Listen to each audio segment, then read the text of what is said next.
What's up guys, Alina Popa here bringing you a new episode of FEMME FLEX Friday.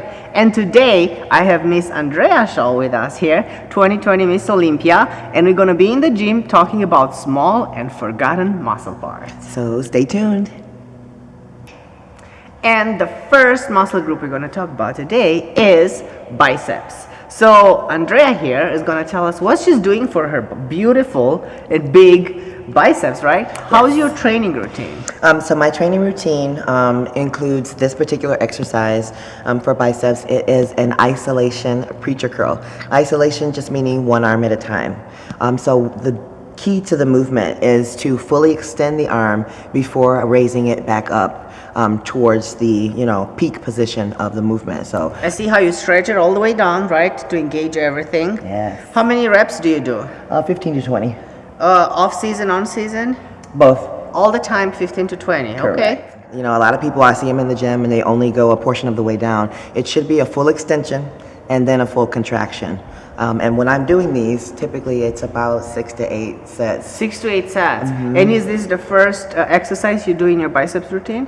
Yes. Okay. I like to work with the dumbbells first and then kind of move my way into some other things thereafter. Okay. Those preacher curls were fantastic. So what's the next exercise in your routine now? So the next exercise would be a concentration curl. Okay. The key focus is definitely to pin the elbow into the side of a thigh, okay, the inside, and then again, same concept, full extension, full contraction. And the angle of the change of the arm being on the side now, again, adds some 3D effect to how the muscles will develop. Oh, I like that. I really like the full stretch on the bottom, right? And the good thing is that you can help yourself with the other arm when you fail, right? Yes. How many sets do you do of this exercise? 6 to 8. 6 to 8. That's a lot of volume on your biceps, is, but it works, right? It does indeed. So yeah, we definitely want that 3D effect because it gives a much fuller look on stage, which is ideally what we always want. Exactly. And I know that this exercise, you cannot do it with a lot of weight because of the angle, right? It's a small one, right? Yes. So there's a high concentration on really making sure that you have the mind-muscle connection as you go through the movement. Absolutely. Andrea, and how many exercises do you actually do in your biceps routine? 3 to 4. 3 to 4. So this would be the third one. What do you do for your third exercise normally? Hammer curls. Hammer curls, okay. Yeah. Let me guess, 6 to 8 You sets, got it. right? You got it. Or 15 to 20 reps. Consistency is key. And what are some of the key points in this exercise? That you fully extend the arms just like before, but there's no rocking. So don't use any momentum to get the weight up. You want to make sure that it's a slow and controlled movement, stopping roughly at about 90 degrees. Okay. And then lowering back down. That looks great. And then it works a little bit more of the exterior part of your biceps, right? Exactly. So And then you have your full from a side chest. That's really helpful, right? She's picking up on my tips and tricks. Don't let the secrets out. We're already out. That's true. Well, let's not tell anybody else. It's just between us and you guys. Andrea, so you said that sometimes you do 3 to 4 exercises, right? So Yes. if you were to add a last exercise in your routine, what would that be? It would be cable bicep curls. Cable bicep curls. And I like to finish with cables because there's a different type of tension from start to finish that is applied to the biceps. Nice smooth motion, and it's always a great finisher. I actually like this exercise a lot. Do you ever do regular easy bar curls instead of this? Yes, I try to vary it. You vary them, Yes. right? So with this one, some people like to let the weight rest on the bottom, so the weight stack should never touch. Okay. It should always have some tension on it to make sure that the tension is kept on the biceps. And we are done demonstrating the small muscle group, which in this situation was the biceps.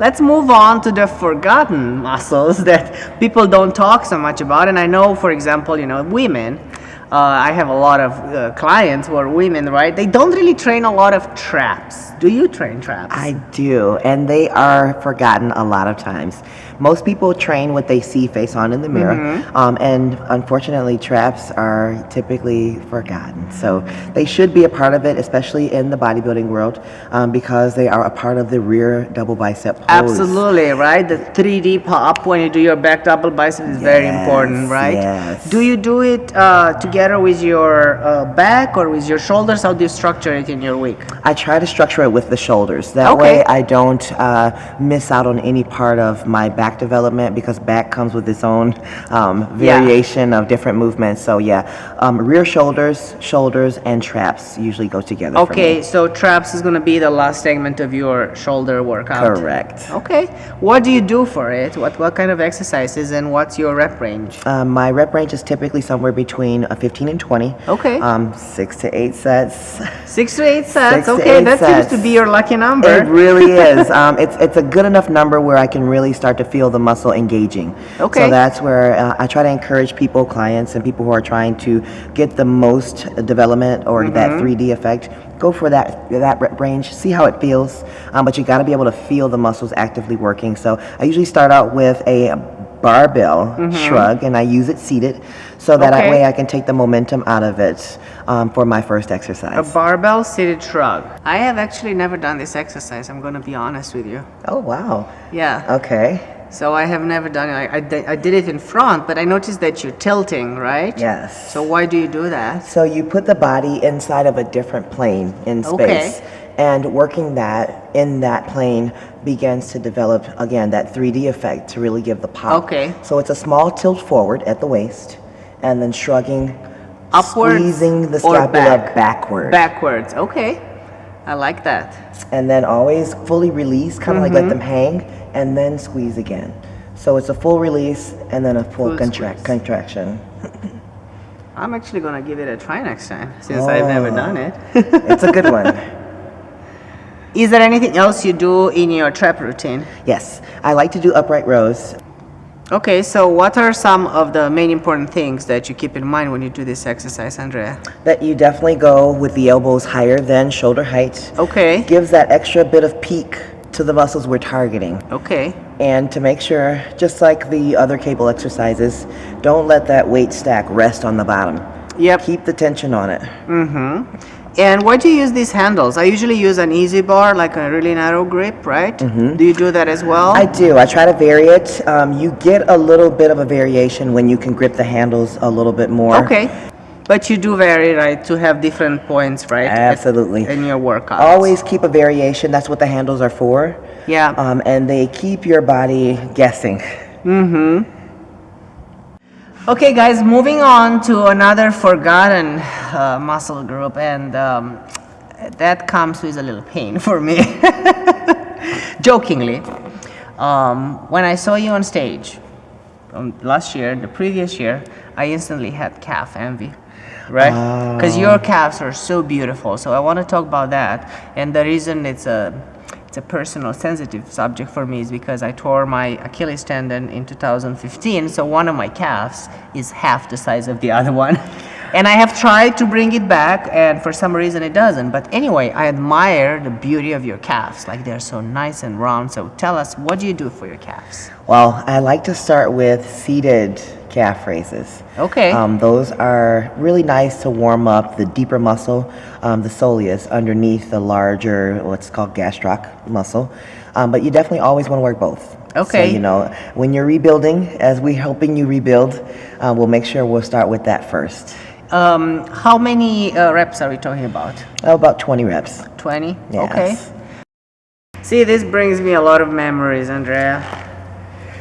Do you know how many reps I had to do on this machine? Oh, how many?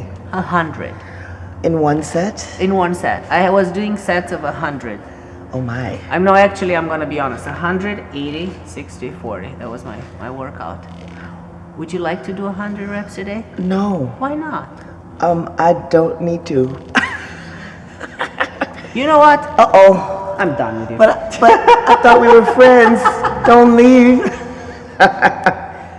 So, this is your second exercise? Yes, for calves. For calves, so you do 2 exercises, each 6 to 8 sets, you said, right? Yes. This is one of my favorites here. I love it. The angle is absolutely amazing. And I try to tell people, like my clients, pretend like you're pressing on a gas pedal. So really point the toes, flex, squeeze the muscle, and at this angle, it's all just calves. So, You're going all the way down, right? and to then stretch it. Yes, and then right? flex it.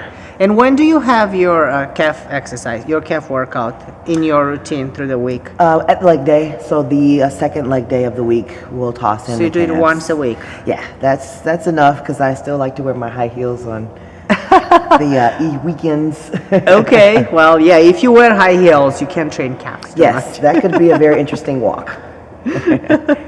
Okay, let's see how you're doing it. Okay. So you're stretching on the way down so you get the maximum, right? Exactly. And then you're squeezing up. Yes, pointing the toes as much as I can and letting the heels sink down at the bottom to really feel the stretching. Do you do variations with the position of your feet as well? Yes, I do. So toes straight ahead for 2 sets, toes out to the side for 2 sets, and then toes pointed inward for 2 sets. Okay, I like it. So you get the full Yes. spectrum of the 3D calf. effect, always in play. Yeah, I've been doing this, and I hope one day to rebuild my calf to that size. Yes, we'll have to monitor your progress more closely so I can evaluate things. Okay, guys, so this episode has been about a smaller and forgotten muscles. But before we wrap it up, I have one more question about your forearms. Do you train them? I do not.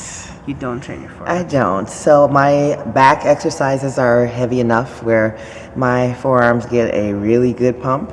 Oh, yeah. Yeah, so those are, for me, neglected. So you don't use straps when you do your back workout in such a way that your forearms take over and you train them as well? Correct. Okay. Correct. I like that. I like that. So there's no forearms. How about your neck? Do you train your neck? Only when I'm getting ready to eat apple pie.